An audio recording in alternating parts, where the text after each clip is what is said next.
আলাইকুম, Sabina health and tasty food কিচেনে সকলকে স্বাগত জানাই। আজ আমি ফিশ কাটলেটের রেসিপি নিয়ে এসেছি। আমার ননদের মেয়ে, আমার ভাগ্নি এটি আমার কাছে খাওয়ার জন্য অনুরোধ করেছিল, তার জন্য এই রেসিপিটি আমি বানিয়েছি। আপনাদের সাথে সেটি আমি শেয়ার করছি। ফিশ কাটলেট বানানোর জন্য এখানে আমি দেখুন একটি পাত্রে পানি নিয়ে নিয়েছি, তাতে 1 চামচ লবণ আর 1 চামচ হলুদ গুঁড়ো দিয়ে দিচ্ছি। প্রথমে আমি মাছের পিসগুলো সেদ্ধ করে নেব। আমি কাঁচা মাছের বানাচ্ছি না, আমি যেহেতু কাতলা মাছের বানাচ্ছি, কারণ কাঁটাগুলো বের করা সেদ্ধ করা ছাড়া সম্ভব নয়, সেই জন্য আমি মাছগুলো প্রথমে সেদ্ধ করে নেব। এখানে বড় বড় সাইজের 4 থেকে 5টি মাছের পিস নিয়ে নিয়েছি, এগুলো ভালো করে বয়েল করে নিচ্ছি। এই রেসিপিটা আমি সামার ভ্যাকেশনেই করেছিলাম, তখন আমার ননদের মেয়ে ওরা সব আমার বাড়িতে এসেছিলো, তো তখন থেকে আমি রেসিপিটা রেখে দিয়েছিলাম, এতদিন ছাড়া হয়নি, আমি এখন ছাড়ছি। আর দেখুন এটা আমি 5 মিনিট ধরে সেদ্ধ করে নিয়েছি। সেদ্ধ করার পরে এটা আমি মাছের পিসগুলো এক একে তুলে নিচ্ছি। এগুলো ঠান্ডা করে নিচ্ছি। ঠান্ডা করে নিয়ে 2টি কাঁটা চামচের সাহায্যে আমি মাছের পিসগুলো এরকমভাবে ভেঙে নিচ্ছি। এরকমভাবে ভেঙে নিলে কিন্তু মাছ থেকে কাঁটাগুলো বের করতে খুব সুবিধা হয়।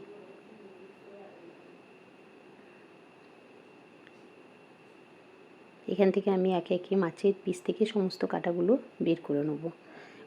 আমি পুরোটা দেখাচ্ছি না, দেখুন আমি এগুলো বের করে নিয়েছি। এরপরে আমি একটি ডিম ফেটিয়ে এখানে দিয়ে দিচ্ছি। ডিমটা কিন্তু দিতে হবে, কারণ মাছের কাটলেট যেহেতু বানাচ্ছি, আর এতে খুব বাইন্ডিংয়ের কাজ করে, ডিমটা দিলে খুব সুন্দর হয়। এনে একটি ডিমকে ফেটিয়ে আমি দিয়ে দিলাম। এখানে দিচ্ছি কাঁচা লঙ্কা, 3 থেকে 4টি কাঁচা লঙ্কা টুকরো করে নিয়েছি। পেঁয়াজ, একটি মিডিয়াম সাইজের পেঁয়াজ, সেটাও টুকরো করে দিয়ে দিলাম। লবণ দিচ্ছি আমি 1 চামচ, আর লঙ্কার গুঁড়ো দিচ্ছি 1 চামচ, আর সামান্য আদা রসুনের পেস্ট দিচ্ছি। আর দিচ্ছি 1 চামচ ম্যাগি মশলা দিলাম আমি এখানে, এতে ফ্লেভারটা খুব ভালো হয়। কিন্তু বাজার থেকে যে 5 টাকা দামে ম্যাগি মশলা কিনতে পাওয়া যায়, তার থেকেই আমি 1 চামচ দিয়েছি। দেখুন সমস্তটা মিক্স করে নিয়েছি। এরপর দেবো ময়দা। এখানে মাত্র 2 থেকে 3 চামচ আমি ময়দা ব্যবহার করছি। বেসনটা না দেওয়াই ভালো, ময়দা দিলে খুব সুন্দর বাইন্ডিং হয় এবং খেতেও খুব ভালো হয়, তাই ময়দাটা দেওয়ার চেষ্টা করবেন। এটা মেখে নিয়েছি, এটা আমি কিছুক্ষণ রেখে দিচ্ছি। তারপরে এটা থেকে আমি ফিশ কাটলেটের পিস বানিয়ে নেব। দেখুন এখানে ব্রেড ক্রাম্বস নিয়ে নিয়েছি, আর কিছু আইসক্রিমের স্টিক্স, এগুলো আমি বাজার থেকে কিনে এনেছি। আর হাতে সামান্য ভেজিটেবল অয়েল দিয়ে আমি এগুলো এবার কাটলেটে শেপ দেবো। আমি এরকম স্টিক্স দিয়ে বানাচ্ছি, আপনারা চাইলে কিন্তু শুধুই বানাতে পারেন চৌকো শেপের, কিন্তু যেহেতু ওরা ছোটো আর স্টিক্স ধরে খেতে ভালোবাসবে, তার জন্যই আমি স্টিক দিয়েছি। দেখুন ব্রেড ক্রাম্বসের উপরে আমি এগুলো ভালো করে একবার ঘুরিয়ে নিলাম। এরকম করে আমি একে একে সমস্ত মিশ্রণটি শেপ দিয়ে নেব কাটলেটের।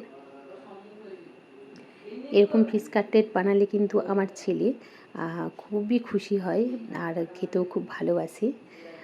আর আমি আগেও বাড়িতে বানিয়েছি, খেতে খুব ভালো হয়েছিল। আর তারপর আমার ভাগ্নির অনুরোধ, সেটা তো রাখতেই হবে। আর ও কিন্তু বলেছে ও আমার এই ভিডিওটির জাজ করবে আজকে টেস্ট করে। এইভাবে আমি সমস্ত কাটলেটগুলি বানিয়ে নিচ্ছি। এবার বানানো হয়ে গেছে। এরপর দেখুন আমি একটি কড়াই গরম করে নিয়েছি, তাতে তেল দিয়ে দিলাম। এগুলো ডিপ ফ্রাই করতে পারেন বা শ্যালো ফ্রাই করতে পারেন, তো ডিপ ফ্রাইটাই ভালো লাগে খেতে। আমি মিডিয়াম তেল দিয়েছি, এখানে আমি সানফ্লাওয়ার অয়েল ব্যবহার করেছি। আপনারা যে কোনো ভেজিটেবল অয়েল দিতে পারেন বা সরিষার তেলেও ভাজতে পারেন। তেলটা খুব ভালোভাবে গরম হলে তবেই কিন্তু কাটলেটগুলো দিতে হবে, তা নাহলে কড়াইয়ের নিচে লেগে যায়। আর দেখুন একটা পোর্শন হয়ে গেছে, আমি উল্টে দিচ্ছি। এটা কিন্তু গ্যাসের ফ্লেমটা কমিয়ে ভাজতে হবে, তাহলে কি হবে, ভেতরটা বেশ সুন্দরভাবে ভাজা হবে, খেতেও খুব ভালো হয়। আমি পুরোটা দেখাচ্ছি না, ভিডিওটা অনেক বড় হয়ে যাবে। আর এরকমভাবে আপনারা একটু সময় নিয়ে এগুলো ভাজবেন ধীরে ধীরে।